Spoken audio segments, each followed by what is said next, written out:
Salas, Democratic strategist, Cindy Jukir, NTD senior editor and producer, and Chris Baum, NTD's political correspondent. So first up, Hunter Biden is opening up about his dad, Joe Biden, running for president despite widespread doubts about his cognitive decline. Here's what he said on the Macro Dosing podcast. Let's take a listen.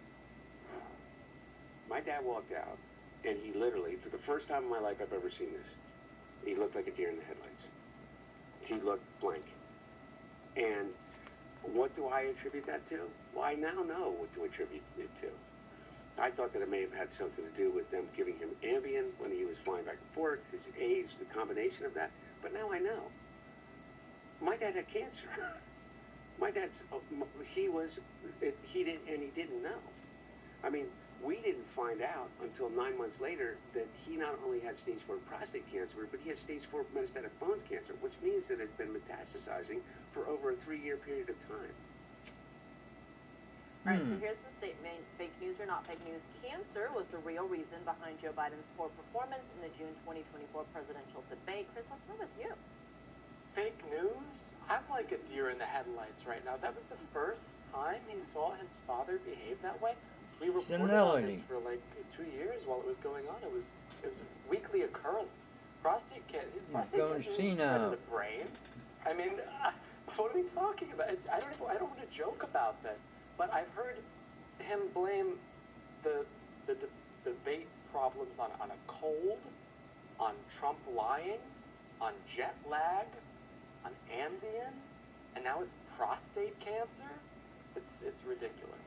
I don't understand. Hunter Biden is he's not a doctor, and he shouldn't be. That's all I have to say. All right, Denny.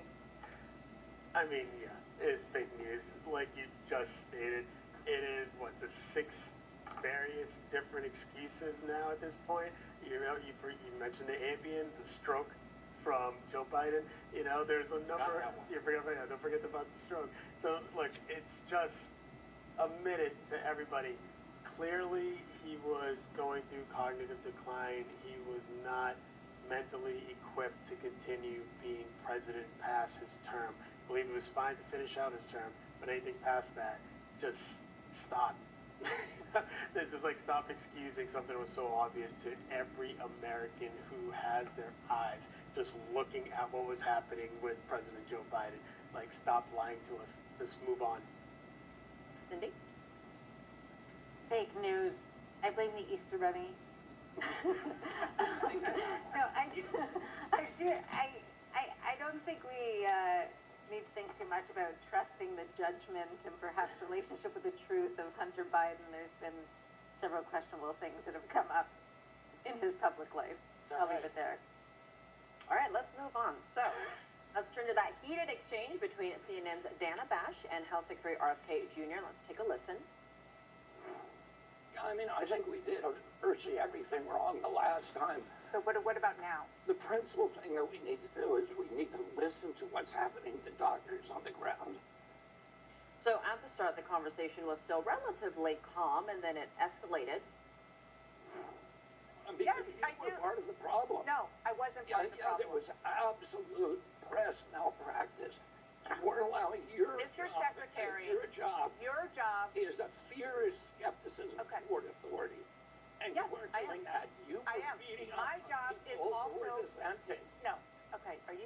You want to sit here and attack me, or do you want to have conversations sitting about here and public health? attacking me. I'm not attacking you. I'm asking questions about how to And let prevent me the next ask the question, pandemic. and I'll tell you. That's what I'm trying to do.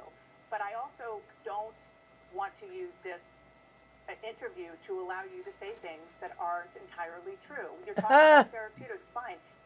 You were saying something that you cannot show me Okay. a single study. I am not that saying says that. nonsense. You I were am. talking what Excuse somebody me. told you, Excuse me. and you Let me. cite me the What, study. what, Now, what what study? No, what Cite studies me are the you study. talking about? You're talking about studies that actually don't exist. I want to talk about. Cite me the I am study not- that you're talking about. If I am you not say here you to see a defend- study, cite me the study.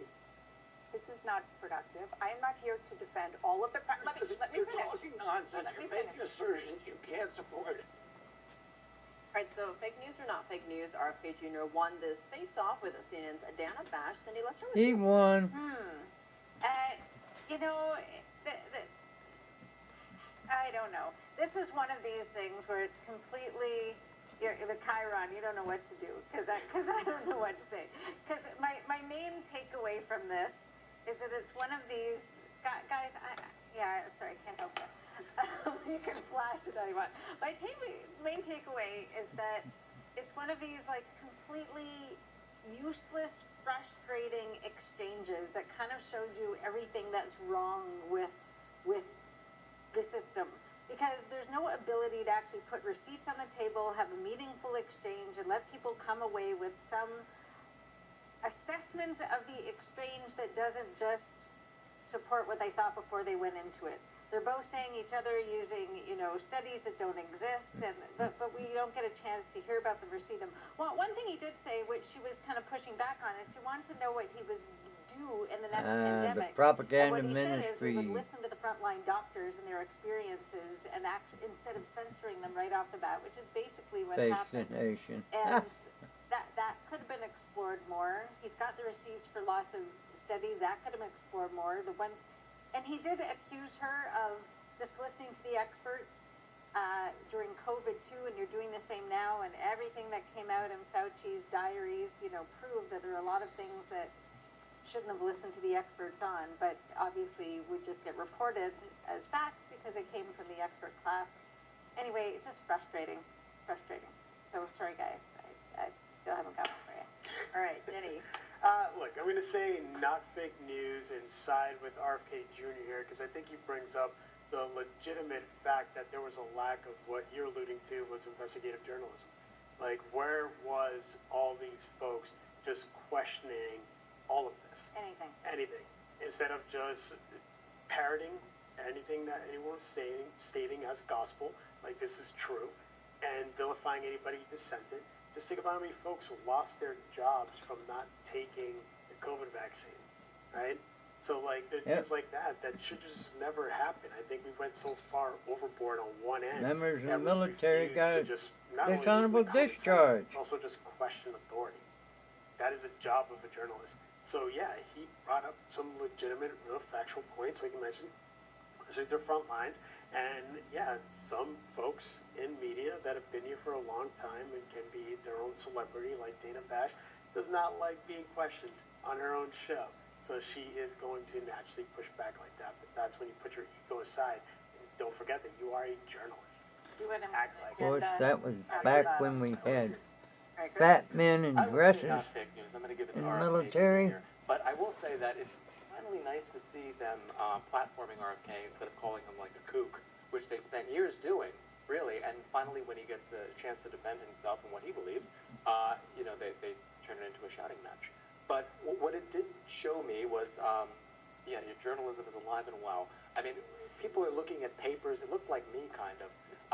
Grasping, trying to find a study that doesn't go with that study. They had years to prepare for this, but I think at the time, these media people, these journalists, were influenced by fear, and they didn't want to be liable. So they just went with whatever the authority structure said, and they tried to push out everything else because they didn't want to do the wrong Dr. thing. Fauci. And that actually was the wrong thing. Like Denny alluded to, they had a responsibility to the people, and they didn't really follow through on that. So, it would be nice, like you said, if they actually sat down, had a conversation, unpacked what went wrong. How can the health services do better? How can the media do better? How can this whole thing work? That's not going to happen. I looked on CNN to see if they went into anything that was in Fauci's diaries, and there was just one piece that I could find where they interviewed Deborah Bricks, who is, basically his colleague, head of the response. And all she criticized was saying, I can't believe he spent so much time when we were all so busy and I barely slept. And why did he do it on a government computer where it was all findable? And that was like... Well, I'd like All right, to- well, very quickly before we're running out of time here, let's talk about the movie business, because Spider-Man Brand New Day has captured a record-setting $360 million in its domestic debut, officially ranking as the biggest opening weekend in box office history. Now, it edged out the previous all-time benchmark set by the 2019 Avengers Endgame, which had an opening of $357 million. Now, these two films are the only movies in history to cross $300 million in a single weekend. The top 4 biggest debuts of all time now all belong to Marvel Studios. And Tom Holland stars in every one of them. So fake news, not fake news, the movie business is back and bigger than ever. Cindy, very quickly, start with you. Not fake news, it is. Going to theaters is fun. I went recently. People cheer and they laugh, and it's really great fun. Of course, prices are expensive, so we have to take that into account with those numbers, but not fake news. All right, Jenny? Not fake news. Huge opening. I think they're going to cross $1 billion tonight. So I think it's great. Movie theaters back. Odyssey is also doing really, really well. So it's incredible for cinema and for just people going back to movies. Chris? I've Not already fake watched news. the I went and I saw the original. Odyssey on Saturday, finally, and it was ridiculous, long line, crazy, and everyone was there to see Spider-Man. I waited 45 minutes to get popcorn. It's clearly back. All right, well, thank you all for joining us, and thank you for tuning in for this edition of Tiffany Meyer Tonight. I'm Tiffany Meyer, and we'll see you tomorrow.